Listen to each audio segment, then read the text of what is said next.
Neste vídeo, vamos explorar os eventos mais recentes do conflito entre Rússia e Ucrânia. Desde os ataques aéreos russos até o aumento das alianças estratégicas, o cenário está ficando cada vez mais complicado. O uso de tanques na linha de frente, as alegações de execução de um soldado australiano e as parcerias militares como o Tratado Rússia-Irã são apenas alguns dos fatores que podem mudar a dinâmica da guerra. Se ainda não se inscreveu, inscreva-se no canal e ative as notificações para não perder nenhuma atualização sobre os principais acontecimentos globais.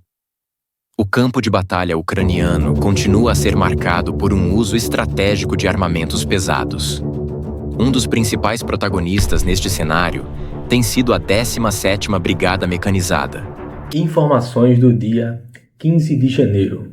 Que continua a operar com eficiência no campo de batalha, empregando tanques para destruir as posições russas a uma distância muito curta.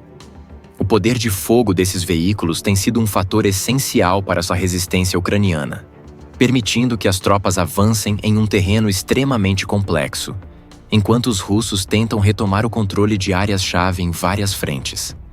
Além dos confrontos terrestres, o espaço aéreo ucraniano tem sido marcado por ataques russos cada vez mais frequentes. Recentemente, a cidade de Bilitsk, na região de Donetsk, foi alvo de um ataque aéreo russo. Isso sublinha a persistente estratégia da Rússia de tentar enfraquecer as defesas ucranianas e minar a moral da população civil, já que ataques aéreos são um dos métodos mais devastadores para desestabilizar regiões inteiras. Em outra frente, a cidade de Bilozerka, localizada na região de Kherson, também foi atingida por um bombardeio russo. O ataque resultou em feridos, e a destruição da infraestrutura local tem se tornado uma realidade cada vez mais comum, deixando a população vulnerável e sem recursos essenciais. Este tipo de agressão se alinha ao que tem sido uma campanha de pressão sobre as cidades ucranianas, em um esforço para forçar a rendição e enfraquecer a resistência. Entre os mais recentes e alarmantes desenvolvimentos, o caso de Oscar Jenkins, um cidadão australiano que foi capturado pelas forças russas em dezembro de 2024, tem gerado grande repercussão. O soldado, que estava lutando ao lado das forças armadas ucranianas, foi filmado em cativeiro, confirmando sua identidade e enfrentando abusos físicos. Acredita-se que ele tenha sido morto enquanto estava sob custódia russa, um episódio que, se confirmado, representaria a execução de um prisioneiro de guerra estrangeiro.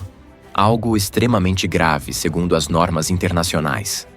A situação de Jenkins destaca a forma brutal com que as forças russas têm tratado os prisioneiros de guerra, especialmente aqueles que são estrangeiros. Embora a Rússia insista que esses combatentes sejam mercenários e, portanto, não tenham direito à proteção das convenções internacionais, a execução de prisioneiros de guerra vai contra os princípios do direito internacional humanitário. Enquanto isso, o governo dos Estados Unidos tem reforçado suas ações contra a Rússia, intensificando as sanções econômicas, especialmente contra aqueles que ajudam a Rússia a contornar as restrições impostas pela comunidade internacional. Em 10 de janeiro, novas sanções foram impostas, atingindo mais de 250 indivíduos e entidades que estão ajudando na evasão de sanções e no financiamento da máquina de guerra russa. Essas ações são vistas como essenciais para diminuir a capacidade da Rússia de continuar com a guerra e, ao mesmo tempo, aumentar a pressão sobre o Kremlin. No entanto, a questão do cessar-fogo continua a ser um tema altamente debatido. Enquanto alguns políticos, como o senador Marco Rubio, argumentam que o fim do conflito pode exigir concessões de ambos os lados, outros defendem que a postura de resistência da Ucrânia deve ser mantida, com a ajuda ocidental, até que a soberania ucraniana seja plenamente restaurada. O cenário internacional continua a evoluir, com novas alianças estratégicas sendo formadas. A Armênia, por exemplo, recentemente firmou um tratado de parceria estratégica com os Estados Unidos, o que representa um deslocamento geopolítico significativo, uma vez que a Armênia faz fronteira com o Irã, um aliado próximo da Rússia. Isso pode sinalizar uma tentativa de enfraquecer a influência russa na região do Cáucaso, uma área crucial para a segurança do Oriente Médio e da Ásia Central. Além disso, em 17 de janeiro, espera-se que a Rússia e o Irã assinem um tratado de parceria abrangente. Embora o acordo não envolva o reconhecimento da Crimeia, que foi anexada pela Rússia em 2014, ele representa um reforço significativo das relações entre os dois países. A Rússia, que já tem alianças com a Coreia do Norte, continua a buscar maneiras de fortalecer sua posição militar e política no cenário global. Em meio às crescentes tensões geopolíticas, Vladimir Putin está preparando uma série de exigências rigorosas para a Ucrânia durante suas negociações com o presidente dos Estados Unidos, Donald Trump, de acordo com a Bloomberg. O principal pedido de Putin é que a Ucrânia nunca se torne membro da Organização do Tratado do Atlântico Norte, OTAN, uma medida que é vista como um passo fundamental para preservar a influência russa na região. Além disso, ele exige que a Ucrânia se torne um estado neutro, sem alianças militares e com um exército limitado.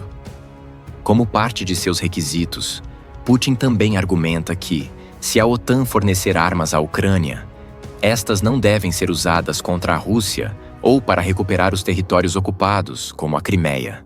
Este conjunto de demandas reflete a tentativa da Rússia de consolidar seu controle sobre a Ucrânia e garantir sua posição dominante na região, sem ser desafiado pelo Ocidente. A destruição de uma rara artilharia autopropulsada nona SVK, que faz parte de um sistema militar de alto valor para a Rússia, representa uma grande perda para as forças russas. Com menos de 20 unidades restantes, o equipamento foi destruído por um drone da unidade Birds of Magyar, demonstrando o impacto crescente da tecnologia de drones no campo de batalha e a capacidade das forças ucranianas de neutralizar recursos avançados da Rússia. A guerra na Ucrânia ainda está longe de ser resolvida, e as alianças formadas, bem como as sanções impostas, moldarão o futuro da região e suas implicações para a segurança global. Fique atento às próximas atualizações e não se esqueça de se inscrever no canal, ativar o sino das notificações e deixar o seu like.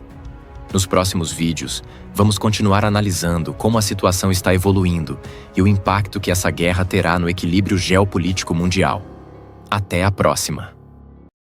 Você está no Fronte Brasil, mais uma vez estou aqui para reforçar as informações que foram repassadas nesse vídeo, porém com uma informação adicional que não tem nada a ver com a guerra da Ucrânia. Acabou de sair que houve um acordo de paz ou de cessar-fogo, como você quiser chamar, entre o Hamas e Israel. Essa informação ela provém da Reuters. Para quem quiser procurar essa informação é só digitar e vai encontrar essa informação por aí. Ela vai começar a valer no domingo, né? Eles vão fazer umas trocas de prisioneiros e aqui na Reuters eles vão falar um pouco mais, né? Vão dar aquela opinião deles de não, porque a faixa de Gaza, etc. Bom, enfim, essa é a informação e saiu há pouco tempo, inclusive. E aqui tá a fonte da informação falando sobre o soldado australiano possivelmente executado, digamos assim, morto dentro do cativeiro russo. No mais, essas são as informações de hoje, muito rápido aqui no final. Nós agradecemos a sua audiência e até o próximo vídeo. Olá, queridos telespectadores, sejam bem-vindos ao Fronte Brasil.